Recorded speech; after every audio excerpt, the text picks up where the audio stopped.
Aloha, and welcome to this presentation of the Vegan Society of Hawaii. We're so happy today to welcome a very special guest, Rip Esselstyn. Rip Esselstyn is a champion triathlete and world record holder in the 200-meter backstroke for men, 55 to 59. He's served for 12 years as a firefighter with the city of Austin, Texas. His books include the New York Times best-selling The Engine 2 Diet and Plantstrong. He was an executive producer along with Jackie Chan, Arnold Schwarzenegger, Pamela Anderson, and James Cameron of the acclaimed film The Game Changers. And we're so delighted to have him here today. His talk is entitled How a Texas Firehouse Went Plant Strong. Rip, nice to see you. Aloha. Aloha. Aloha to everybody there. Thanks so much for having me. I really appreciate it. I know the Hawaiian Vegan Society is doing great things. At some point in time, I hope to get over to Hawaii.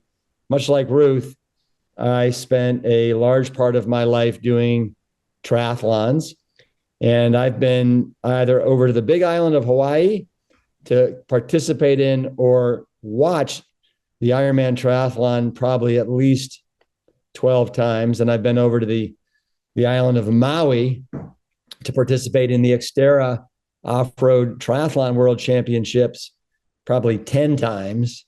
And I've been over, so anyway, I've probably been over to Hawaii 25 times in my life. I love it. You guys have a very special thing going on there. How exactly did I get a bunch of Texas male firefighters to do this? What I want to do with you today is I want to solve two riddles. The first riddle is how I got a bunch of Texas male firefighters to drop their beef and their briskets and transition over to tofu and oatmeal and brown rice and beans. And the second riddle that I want to tackle with you all today is how do we basically kill this 5-headed chronic Western disease dragon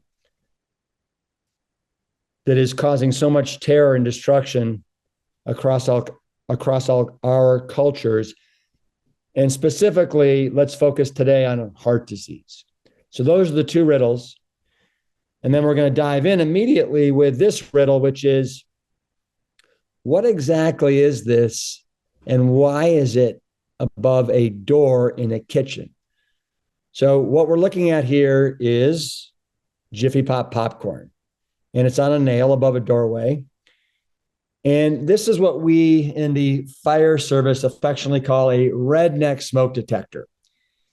And I can tell you this, that this redneck smoke detector, this Jiffy Pop popcorn, is no more effective at protecting you from smoke and fire than the standard American diet is at protecting you from chronic Western diseases. You can see here the standard American diet. What happens is we eat the standard American diet that is just loaded with all kinds of contraband that is not good for our bodies. And then it's no wonder that we basically get the standard American diseases that then lead to the standard American death. Now, what is it that we're consuming that is such an abomination? Well, you can see here close to 53% of what we consume is coming from highly processed, refined foods that are really lacking any kind of water, any kind of fiber, and are basically fractionated substances that are very hyperpalatable. About another 35% is coming from animal-based products, and we'll dive into that in a second, that are loaded with all kinds of substances that promote chronic Western diseases and have very, very little, if any, fiber. And between the two, between the processed and refined foods and the animal products, you can see that's 88% of what's going into our bodies and fueling ourselves. And then 12% is coming from plants. And unfortunately, half that 12% is coming from French fried potatoes. And so 6% of what Americans are consuming are coming from the bullseye of what we're looking at for health. That's the fruits, the vegetables, the whole grains, and the beans. What we want to do is we want to swing that pendulum around. So instead of being 6%, it's more like 80, 90, 95, 100% of what's going into your bodies. And I like to call that Plantstrong. So this is that 5-headed chronic Western disease dragon that I was talking about earlier. You can see in the far back on the right side of your screen, that is the obesity dragon. You know, today, according to the CDC, close to 75% of us are overweight or obese. On the left, with a little bit of a blue tint, you've got type 2 diabetes. That's our type 2 diabetes, chronic Western disease dragon. I think the latest stats I've seen is between pre-diabetes and type 2 diabetes, that comprises close to 50% of Americans. That basically classifies as a pandemic. On the right, the other dragon, that is our prostate cancer dragon. And then on the left with the green hue, that's our breast cancer dragon. And then in the front and center there, we have our heart disease dragon. And heart disease still reigns supreme as the number one killer of Americans, whether you're male or female. I think the latest stats are 51% of us will perish from some sort of a cardiovascular disease. And that is just super, super sad. So when we're talking about heart disease, this is what a healthy artery should look like. You can see it's nice and hollow and viscous, and the blood can flow through that nice opening and feed and perfuse the heart with this nice oxygenated blood that it then sends out throughout our working body, our muscles, and the like. However, what happens after 20, 30, 40 years of eating the standard American diet, the beef, the milkshakes, the processed refined foods, the French fries, that healthy, beautiful artery starts to look like this. And you can see now we're asking the blood to basically go through that little pinhole and oxygenate our heart muscle. And that is problematic. This is what leads to angina, chest pain, difficulty breathing, in many cases, a fatal heart attack. But I want to make a point here, and that is that only about 10% of heart attacks, fatal heart attacks, occur with this type of a blockage. And what you have here is cholesterol deposits, you've got fatty lesions in there, you've got calcification. So this is really a mess. You can just tell with your eye how absolutely unhealthy this artery is. But what's interesting is this accounts for 10% of heart attacks. What accounts for 90% of heart attacks is this right here. It is what we call a juvenile plaque. It's like a pimple, and it typically comprises anywhere from 10 to 30, 40% of the diameter of the artery.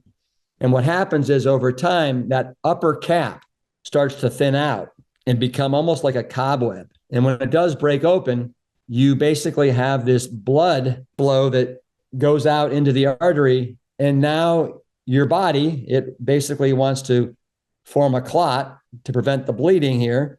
So your body unwittingly forms this clot, and now there's no blood flow down to the heart. And so this is, interestingly, how 90% of heart attacks happen. So our goal here in this presentation is to give you the information so that each and every one of you can essentially become heart attack proof.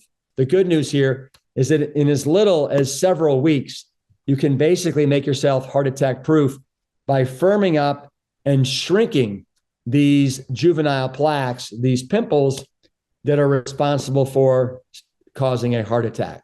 And I learned all this, of course, from my father there. You can see him, Dr. Caldwell B. Esselstyn Jr., and his phenomenal research that goes back to 1984 at the Cleveland Clinic. He wrote this book, Prevent and Reverse Heart Disease, back in 2007. And basically his whole thing is the revolutionary, scientifically proven nutrition-based cure. And he took initially, back in 1984, he took 22 heart disease patients that were basically given less than a year to live. And he said, listen, we're going to put you on this lifestyle, this way of eating. We're going to see what happens when you just change what you eat. And of course, what happened was they became super healthy. These people that were given, they had what's called end stage heart disease. There was nothing else that the Cleveland Clinic cardiology department could do for them. And they were essentially told to go home and get their affairs in order. Lo and behold, they started eating this way, fruits and vegetables and whole grains and beans. They were alive a year later, 2 years later, 5 years later, 10 years later, 15, 20 years later. And when they did start dying, because we all die, they started dying from things that it wasn't cancer and it wasn't heart disease. It was other things, which is pretty darn phenomenal. You can see here, this is what a heart looks like. And you can see how vascular in nature it is, with the arteries and then all the capillaries and veins.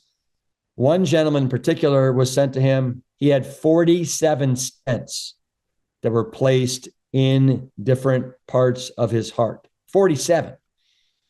It's phenomenal. It's like these cardiologists were playing surgical whack-a-mole. It's like, you know what? If it clogs up, come back in. We'll put a stent in there, and you can just keep doing what you're doing.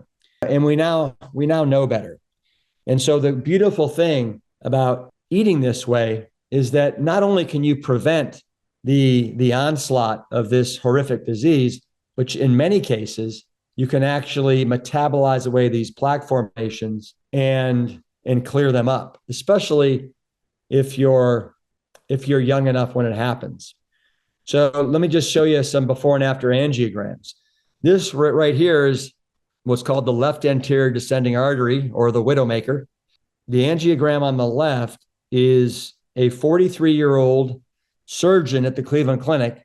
That's his before. And you can see how it kind of is moth-eaten along the yellow line there. It's not very white. It's dark in areas. And then what happened is he actually had a full-blown heart attack while he was doing surgery. He was breathless and pulseless. They were fortunately able to bring him back to life. Once they did, he went and saw my father. This was back in 1997, before statins and anything of that nature. He said, "I want to be one of your best pupils." And he followed my father's program to the T. And you can see 2 years later, he was basically able to bring back the life of his left anterior descending artery. The endothelial cells were able to start pumping out nitric oxide. He was able to metabolize away those fatty lesions and those cholesterol deposits.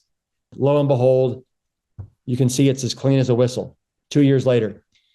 I'm going to show you another before and after angiogram right here.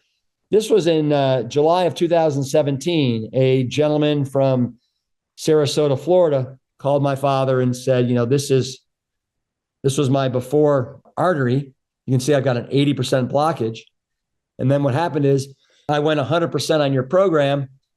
And you can see a year later, in July of 2018, how it's gradually starting to open up.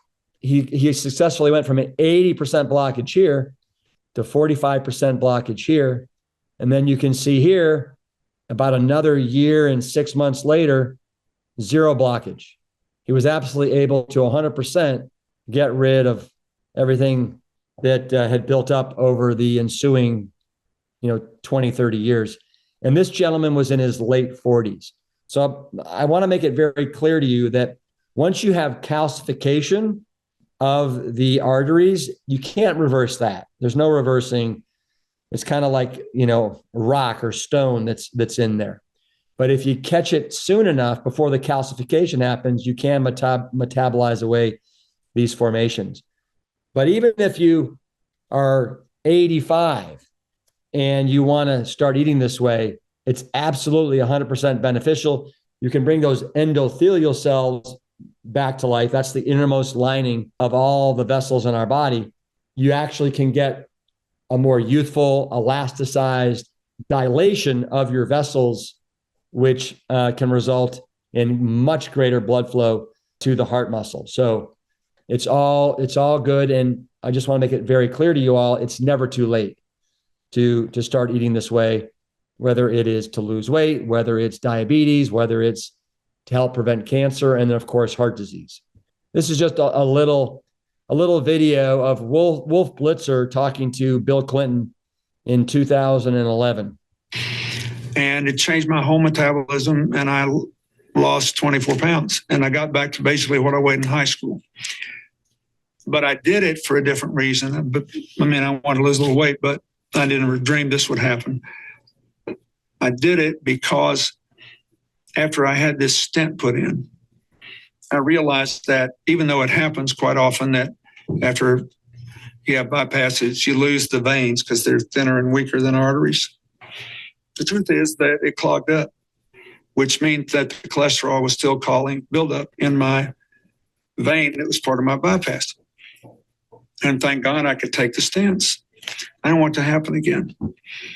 So I did all this research, and I saw that 82% of the people since 1986 who have gone on a plant-based, no dairy, no meat of any kind, no chicken, turkey. I eat very little fish. Once in a while, I'll have a little fish, not often. If you can do it, 82% of the people who've done that have begun to heal themselves. Their arterial blockage cleans up. The calcium deposit around their heart breaks up. This movement has been led by a doctor named Rip Esselstyn at the Cleveland Clinic, Dean Ornish and Quinoa in California, the doctors Campbell, father and son, who wrote the China study, and a handful of others. But we now have 25 years of evidence. I want you all to know that I have been personally eating this way since 1987. So close to 37 years. And when I started this, I want you to know that my motives were mostly competitive. Some of the best triathletes on the planet were vegetarian, and I was just looking for any kind of an edge as an athlete. And then I want you to know that I had this nagging voice in the back of my head because I knew that I was not bulletproof. My grandfather had his first heart attack at the age of 42, and he ended up perishing from type 2 diabetes at the age of 72, way too young. And he grew up on a dairy farm in upstate New York. And when I had my total cholesterol tested when I was 19 years old, I had a total cholesterol of about 209, an LDL that was in about 130. And I just knew that especially based upon my father's research at the time, that was way too high. We ideally want to be closer to 150 for our total and 80 or under for our LDL. And so I had some work to do. I continued to eat this way. I began in 1987. I started a 10-year career as a professional triathlete. I actually became one of the top 10 triathletes in the United States at the short course triathlons, the international distance. You can see here I am biking. Here I am doing a little running. One of the races where I was really able to make a name for myself was the Escape from Alcatraz triathlon, where I was first out of the frigid, shark-infested waters, I think 6 years in a row. Ruth and I have really enjoyed the triathlon world for a number of years. So in honor of Ruth, I want to show you, this is me doing the Escape from Alcatraz, coming out of the water on ABC Wide World of Sports. I think it was in maybe 1991. Let's watch this clip. Rip Esselstyn, the clear favorite in the swimming leg, occupies his pre-race time a little differently. Which goggles should he strap on for the mile-and-a-half dash for the shore? As expected, three-time All-American swimmer Rip Esselstyn takes the early lead, knowing he has to take advantage of his strength in the water to distance himself from the rest of the field. Behind him, a race of a different kind develops. Transition areas feature an atmosphere of controlled desperation, a lot like a pit stop in auto racing. It's nice for people to know that you can fuel yourself with whole plants and be on top of your game. Be as strong as you've ever been, be as fit as you've ever been, be as lean and mean as you've ever been. This is the ultimate fuel for humans and for athletes, no doubt about it. So after a decade as a professional triathlete, I decided it was time for me to move on with my careers. And so I became a professional firefighter. I was fortunate enough to get on with the city of Austin, Texas in 1997. I want you to know that I thought that every shift we would be making a fire, a big old barn burner. This is me driving the fire engine to a emergency call, and I'll just kind of give you an idea what it's like to be in the driver's seat here.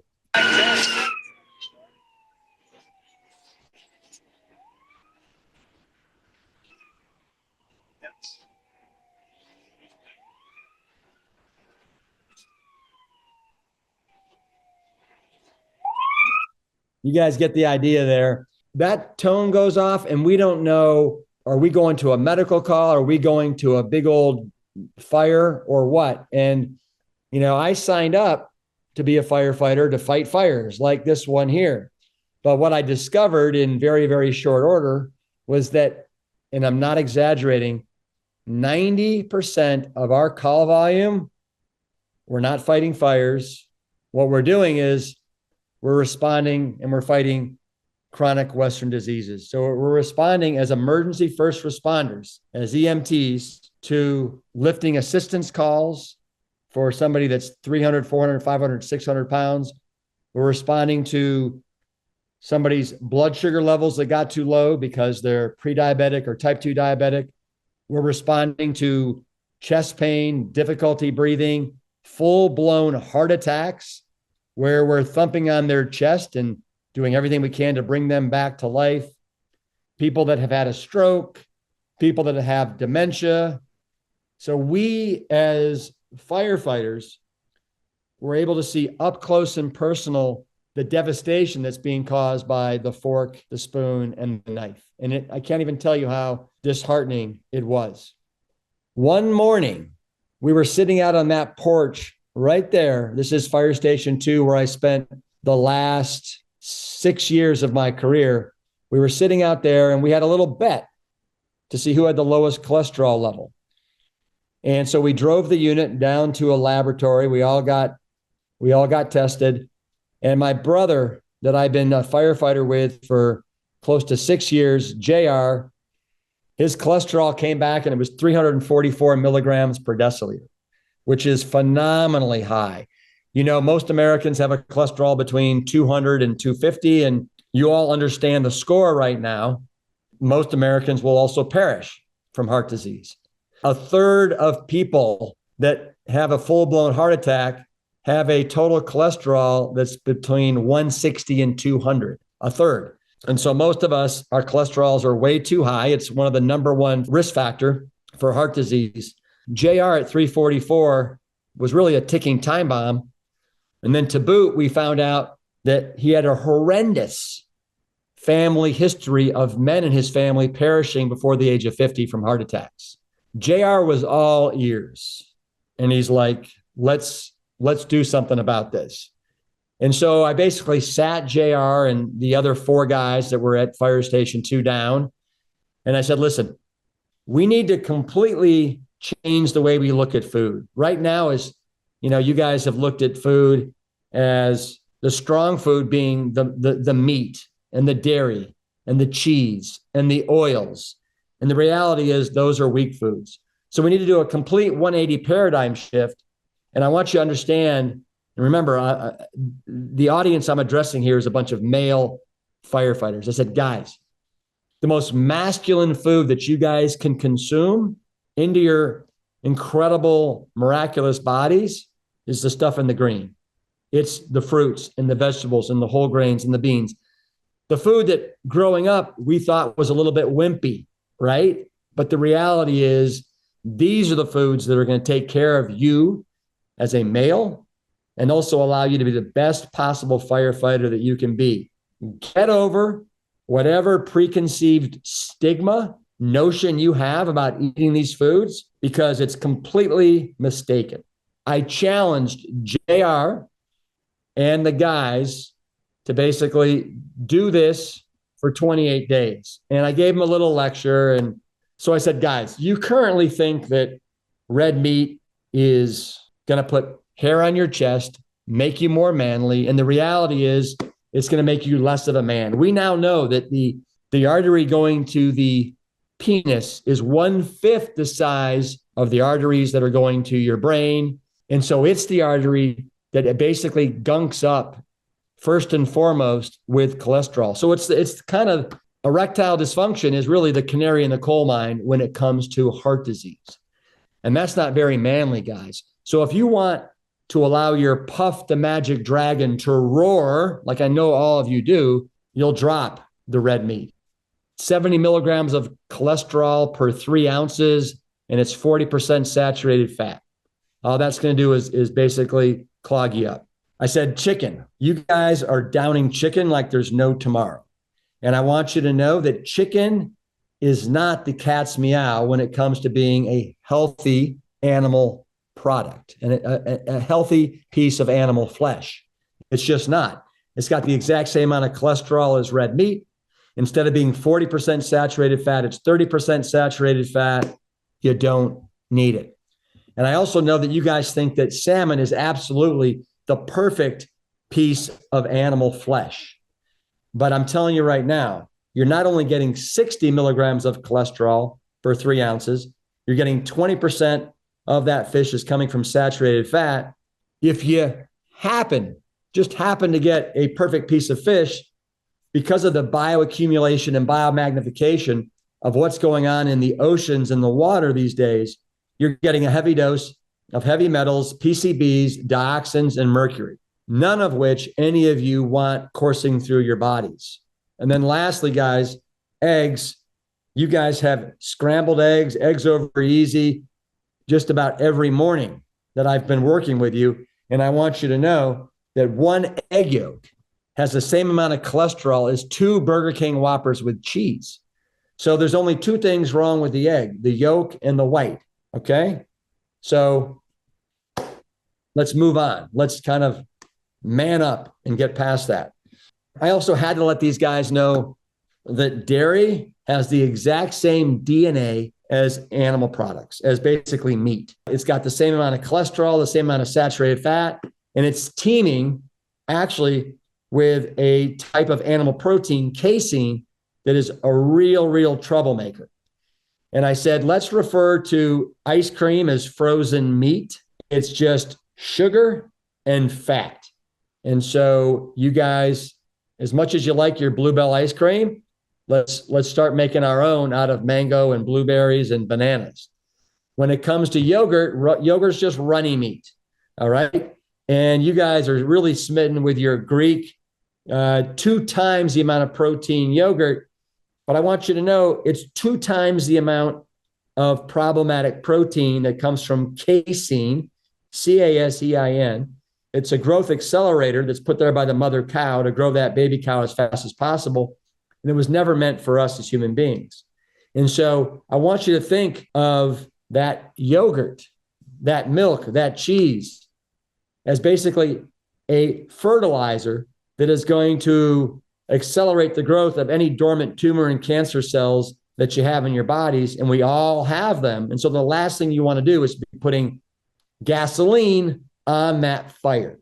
Okay, guys? So this is a weak food. It's a problematic food. Milk. Oh my gosh, guys. It's liquid meat. 1 8-ounce glass of whole milk is 150 calories and has the same amount of cholesterol as 4.5 strips of bacon. This is why I call this liquid meat. Okay, guys? Let's get smarter than that. And then cheese is hardened meat. I said, guys, this is basically dairy crack. It's dairy crack. This is a concentrated source of everything that basically is going to light up all the receptors in your brain that make it hard for you to want to give this up. But you have to be stronger and better than this cheese. Not only is this dairy crack, guys, I'm going to ask you guys to stop worshiping at the Church of Cheeses 7 days a week, because you guys do, and you know it. So I'm going to go a step further with you all and show you some numbers that'll ring true. On the left, we have an 8-ounce glass of cow's milk. And on the right, we have cheese. For this exercise, I'm going to call this cheddar cheese, all right? Good old cheddar cheese. 1 8-ounce glass of whole milk is 150 calories. 1 8-ounce glass of melted cheddar cheese is 960 calories. You can see what I mean when I say cheese is a concentrated source of calories. Total fat, there's 8 grams of fat in 1 8-ounce glass of milk. 8 ounces of cheese, 81 grams of fat. That's 810 calories, all coming from fat. Saturated fat, artery clogging saturated fat. None of us have a need for saturated fat. It's not one of the essential fatty acids. 1 8-ounce glass will give you 5 grams of saturated fat. 1 ounce, not 8 ounces, 1 ounce of cheese will give you the exact same amount of saturated fat as 8 ounces of milk. And then when it comes to cholesterol, I already told you guys this, 1 8-ounce glass of milk is 24 milligrams of cholesterol, which is the same as 5 strips of bacon. 1 ounce of cheese, 1 little ounce, 30 milligrams of cholesterol, which is more than you'd get in an 8-ounce glass of milk. And then sodium, 1 8-ounce glass of milk is 100 milligrams of sodium. 1 ounce, not 8 ounces, 1 ounce of cheese. Serving of cheese is how many milligrams? About 160, maybe 180. And then protein, 8 grams in 8 ounces of milk. And then 8 ounces of cheese is 56 grams. Most of that, 86% coming from casein, that is a tumor and cancer promoter. And then, of course, in cow's milk, it's loaded with casomorphines that are low levels of opiates. And then cheese, because it is so concentrated and so condensed, cheese, you have 15 times more casomorphines than you do in human breast milk, which is one of the reasons why if we were to ask 100 people in front of a Whole Food Market store, what food would you have the hardest giving up? 98 out of 100 would say cheese because it is addictive. The next thing I talked to these guys about was oil and how oil basically is just CRAP as an acronym for calorie rich and processed. So it's just very, very calorie rich and processed. It's just liquid fat. I also told these guys at the fire station, because we would come to work at noon and we'd get off at work the next day at noon. So we'd work a 24-hour shift. And a lot of these guys, they would come in with a big bag of fast food, whether it was from KFC, Whataburger, McDonald's, Wendy's, Arby's, Burger King, Jack in the Box, Dairy Queen. And I said, we're not doing that anymore. We're going to start making all of our own food at the fire station in an effort to save JR's life. This is literally life and death, guys. And I want to take a step back for a sec and educate you guys. The number one cause of in the line of duty deaths for firefighters is heart attacks. More firefighters die from heart attacks in the line of work than any other profession on the planet. And it's because these guys, not only do they go from 0 to 100 miles an hour in the span of a couple minutes during these 911 calls, but also the food that these firefighters consume when they're at the firehouse for lunch, dinner, breakfast, and then lunch the next day. It is the standard American diet on steroids. You could not come up with a more toxic, unhealthy eating plan. You know, you can see this great cartoon from Bizarro. Hey, you got to start eating out of a different parking lot. That's exactly what I told these guys. Guys, we got to start eating a whole new way. Remember, I showed you earlier, let's start eating strong food as opposed to weak food. And this is what strong food looks like. How do you get a bunch of firefighters in the land of beef, right? The beef capital of the United States of America to do this? If you guys remember the movie Elf with Will Ferrell, the 4 major food groups of the Elf are candy, candy canes, candy corn, and maple syrup.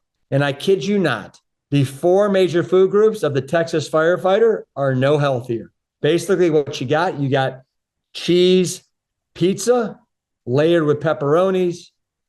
You've got beef burgers on a white bread with bacon and cheese and all kinds of mayonnaise and unhealthy stuff on top.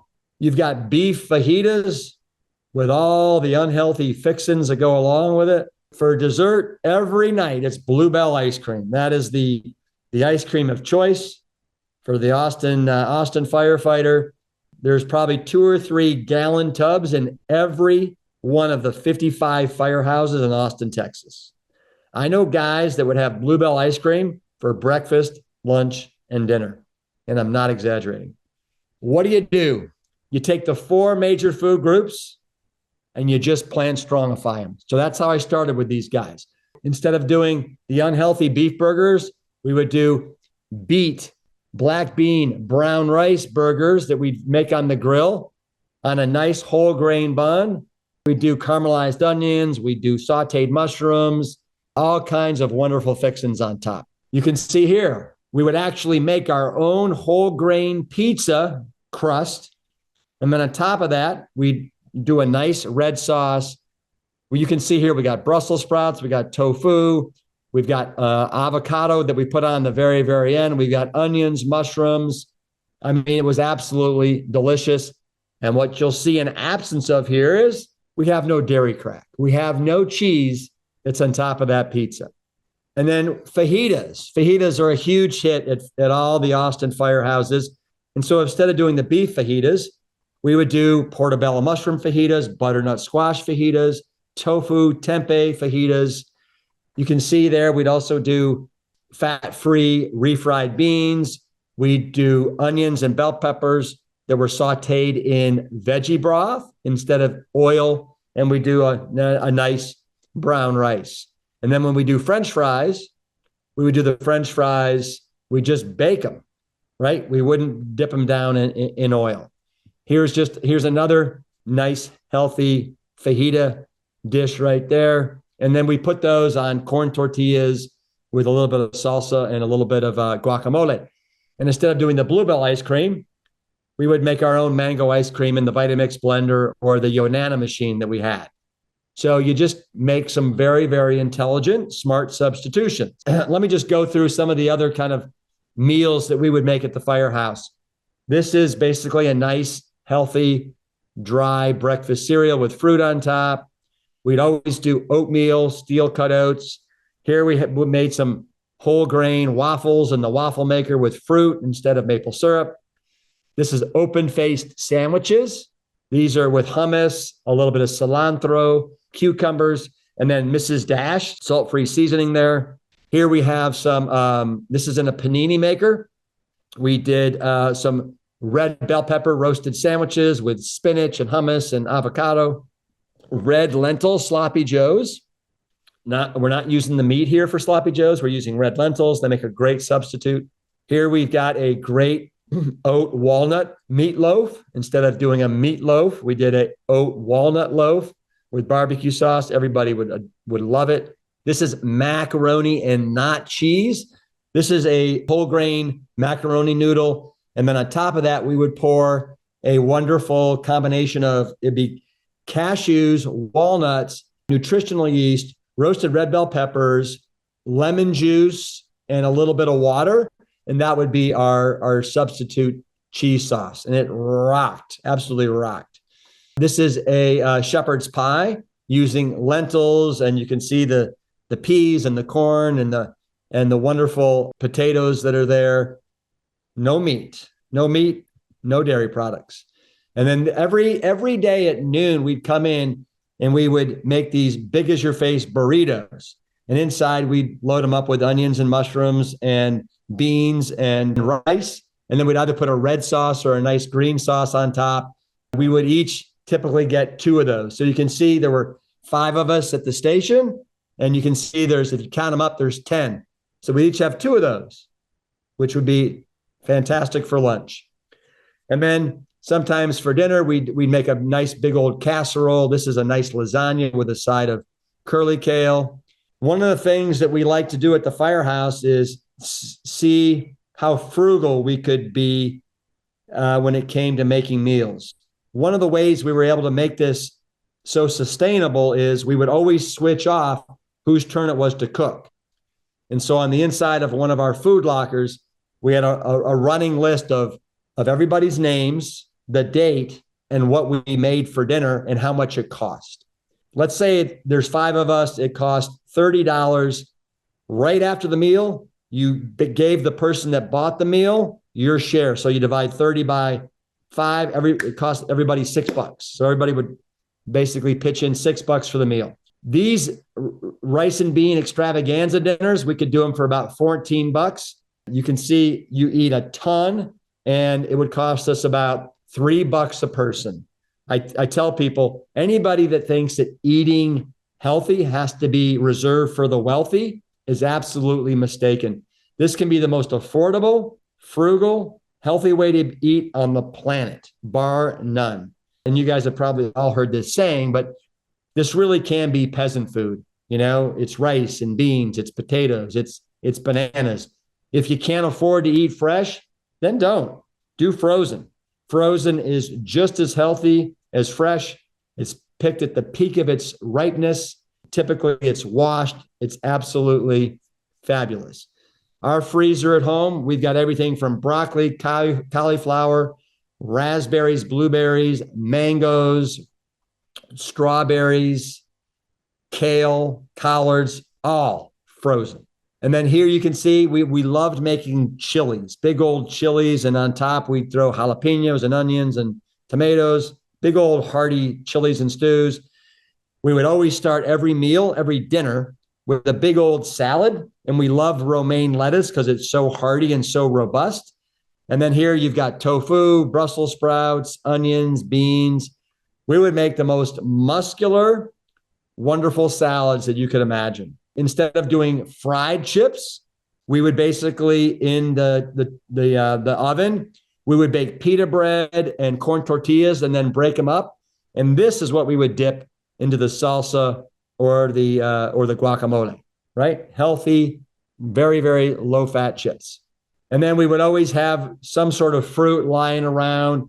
One of my recommendations for all of you, if you buy fruit, cut it up and make it easily accessible. Honeydews, watermelons, cantaloupes, cut them up. Strawberries, cut them up and put them in a bowl so it's easy to eat them. Grapes, we love grapes. We also love throwing them in the freezer 7-8 months out of the year in Austin. It's hot. And they were like little mini popsicles that just are a great, great, refreshing treat on a hot day. And then you can see here, we would make wonderful avocado chocolate mousse desserts that everybody loved. And then we always had fruit lying around ready to eat. Another piece of advice I'll give each and every one of you is don't make this about willpower. Instead, make the healthy choice, the easy choice. Make your environment look like your goals. Don't have the contraband lying around your house. If it is, you're going to be drawn to it like a moth to flame. Instead, if it's not around, you have no choice but to reach for the apple, the orange, the grapefruit, the kiwi, the strawberries, the steel cutouts, whatever it might be. And that's a smart way to be. What happened is after 3.5 weeks, I challenged JR to go back to the lab and get tested. And you can see here, his total cholesterol dropped from 344 to 196. That was in less than a month, about 28 days. He also dropped 14 pounds. His acid reflux went away. His energy increased. He was sleeping better than ever, and his skin cleared up. All wonderful side effects to a whole food, Plantstrong diet. And as you saw earlier in that one slide, my father has actually been able to show his patients increasing the blood flow to their heart muscle in as little as 2 weeks just by changing this lifestyle. The body, this miraculous body that we all have, it wants to be healthy. It wants to be healthy, but we always tend to get in the way. And so when you can get out of your way, when you can wholeheartedly and singularly focus these health promoting foods, your body responds lickety split fast. And it's incredible what can happen. We loved everything that happened. Everybody jumped on board. These are the 5 guys that I worked with, said the Fantastic Four, meaning fruits, vegetables, whole grains, and beans. We did these campy little photos. Bananas, a good call for a post-workout snack. If you fry, you die. And eat your greens for calcium. I hope you all know, but the best, most retainable, absorbable form of calcium comes from green leafy vegetables and beans. It's not dairy products. It's not milk. Remember, calcium is a mineral. It comes from the ground. What else comes from the ground? All of our plant food does. Calcium it likes to romp and play with all the greens and all the beans. And so these are loaded with them. And then, of course, 911, only you, my friends, can prevent the call, right? This is on your shoulders. You can absolutely make this happen, but it's up to you and nobody else. It's not up to your doctor. It's not up to your parents. It's not up to your cousins, your brothers, your sisters, your friends. This is on you. And once you're able to look in that mirror and decide, I want to own this lifestyle. This is mine for the taking, and I'm not going to let it pass me by. The world is your kale. So what happened is we got all this attention. The local paper did this article called Tofu Out Muscles Red Meat at Firehouse. A couple of months later, NPR did a national broadcast called Austin Firehouse Touts Veggie Fair. And then in April of 2006, the New York Times did this article, Firefighters Gone Vegan, even Austin is impressed. The floodgates opened wide open. You know, the New York Times is really the crown jewel when it comes to written media. And I got solicited to write a book about the escapades of a bunch of Texas male firefighters in Austin, Texas, doing the unthinkable. Isn't it so sad that a bunch of Texas male firefighters eating healthy plant-based food is newsworthy? It's unfortunate, but it was. And so I decided, you know what? I'm going to do this. I'm going to write this book. And we declared ourselves the House of Health. When I knew I was going to write this book, I decided that I needed to do a pilot study to show the efficacy of eating this way. And so what I did is much like my father and all of his research, I did this pilot study. I got right around 70 people, half were men, half were women. The youngest was 14. The oldest was in their late 70s. I also was able to recruit some firefighters. And this is a guy named Ramiro Zapata. He'd been in the fire department 28 years. And he came to me during the first orientation meeting and he said, you know, hey, Rip, you know, I'm a Mexican. I mean, the only vegetables that I eat are frijoles, beans. And I said, Ramiro, I got news for you.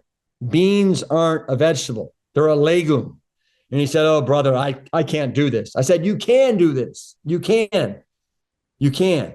I made every one of these 70 guinea pigs keep a food diary of everything they ate. They had to email it to me at the end of every day. And I went over it with a fine tooth comb. I sent them back an email saying, you know what, you're hitting a home run, keep it up. Or I'd say, hey, you know what, those Amy's frozen meals, they're way too high in fat, way too high in cholesterol. Don't do those. You're doing too many peanut butter and jelly sandwiches. I was there as accountability and to give them course corrections. And so Ramiro was able to hit a home run. You can see his before numbers here on the left. He weighed 201 pounds in 28 days. He dropped down to 185 pounds. So he dropped 16 pounds in 28 days. His total cholesterol came down 90 points from 232 to 142. And his LDL, that lethal cholesterol, came down from 142 to 77. So proud of Ramiro. He hit a home run. This here right here is Joseph. Joseph told me, because I asked everybody, why do you want to do this? And Joseph said, well, I got 3 young kids and I want to be a good example to them of what it means to eat healthy. So you can see he lost 13 pounds in 28 days. His total cholesterol came down from 213 to 118, dropped 95 points. And his LDL dropped from 141 to 63. So it came down 78 points. So he did phenomenal as well. And then this was my prized possession right here. I actually went through the fire academy with this guy. His name's Tim Bosma. He was pretty heavy when he entered the fire academy. He was maybe 230. He was the heaviest firefighter in our class of 43 cadets. When I reached out to him to see if he wanted to partake in this pilot study, he had ballooned up to 304 pounds. And I want you all to know that the average firefighter across America will gain 5 pounds every year as a firefighter. Another little bit of information. This came from Fire Engineering Magazine in 2014. 82% of firefighters across the United States, volunteer and paid, are considered either overweight or obese. So that is that's a super sad statistic, because firefighters, you expect them to be absolutely Olympic gold medalists that are there to save you in your time of need. And they can barely take care of their own health. I choose Tim as the shining example here. He dropped 33 pounds in 28 days, went from 304 to 271. His total cholesterol for a big boy, I can't believe how low it was to start with. It was 174. At the end of 28 days, it dropped 81 points to 93. He was the only person out of 70 that got his total cholesterol below 100 after 28 days. And then his LDL cholesterol, the lethal, went from 104 to 44. That's like a rural Chinese person's total cholesterol and LDL cholesterol. So needless to say, Tim got some awards at the award banquet that I had at the end of this little experiment that I did. I want to tell you another story. I told you that I monitored everybody's food intake. They had to keep a food log. For dinner one night, Tim wrote into me, he said, for dessert, he put watermelon. And then in parentheses after that, he put the whole thing. I want you to know the beautiful thing about eating this way, and this is a whole nother lecture when you're following calorie density, is because whole plant-based foods are so calorie light and nutrient dense, and they're loaded with fiber and water and vitamins and minerals and protein and carbohydrates and the perfect amount of fats. They fill you up before you've had time to take in too many calories, and you get to eat a lot of food. And you don't have to play this silly starvation game, counting calories, measuring points. That gets to go by the wayside. So this truly is one of the most liberating ways to eat. 2009, February 25th, I wrote this book, The Engine 2 Diet, the Texas Firefighters 28 Day Save Your Life Plan that lowers cholesterol and burns away the pounds. Eat more, lose more. That's something that all of us can get excited about. I want you all to know, this is my big takeaway, is you can have health by choice, not by chance. And that's a very, very powerful message that I want each and every one of you to hear loud and clear. You can have health by choice, not by chance. And I don't care what your genetic predisposition is. I don't care how many people in your family have had heart disease, diabetes, cancer, Alzheimer's, dementia. None of that matters. The most important thing, it's not your DNA, it's what's on your dinner plate. What are you having for breakfast? And what are you having for lunch every week, every year, and every decade? Because it adds up in a hurry. I'm going to share with you guys just a couple little videos. These are some videos that I took back when I was a firefighter at Fire Station 2, just to kind of give you a little bit of the personality of the Firehouse. All right. What you got there? Hummus.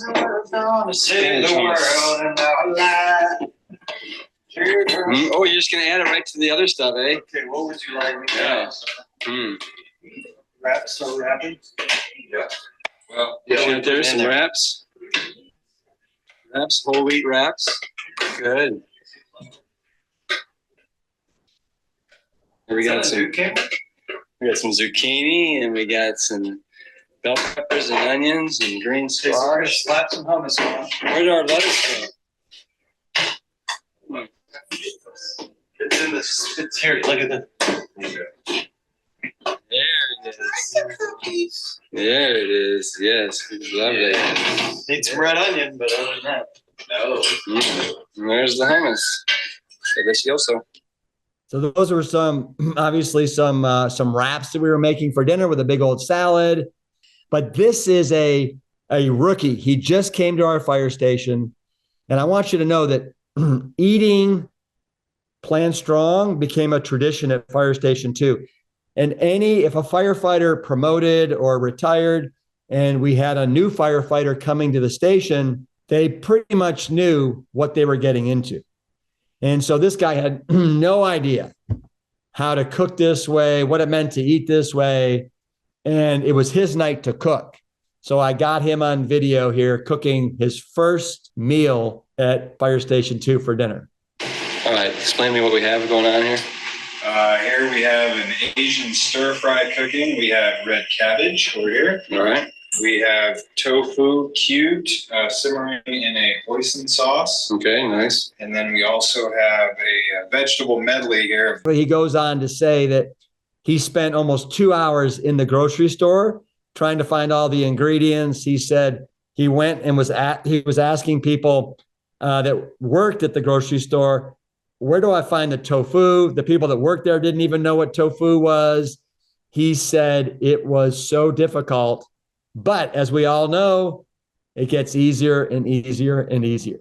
Here we are just making some tacos, mushroom tacos. Get this! Get this! How do you working it? Working it! That's what I'm talking about right there. A couple mushrooms. Sure. Don't be bashful on the spinach unless there's not much. I mean, that's 2 bags full, but 2 bags full. And the scoopy. Good little assembly line action. Okay. My pleasure, Hawaii. You guys, hang 10 and mahalo for having me. Thank you very much, Rip Esselstyn, for giving us this wonderful, riveting presentation today. Mahalo.